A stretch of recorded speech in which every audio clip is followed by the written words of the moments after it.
Beginilah suasana para pedagang di Pasar Ule Karing saat sore hari. Terlihat pedagang ayam Kentucky lagi melakukan proses penggorengan.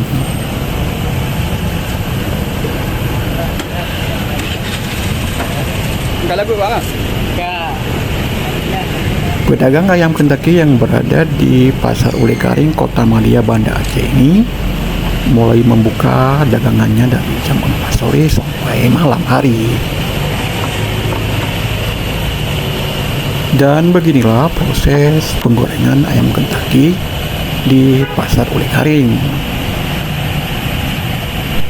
Usaha ayam Kentucky di Pasar Ule Karing ini telah buka belasan tahun yang lalu. Dalam sehari, mereka sanggup menghabiskan ratusan potong ayam dengan omset jutaan rupiah.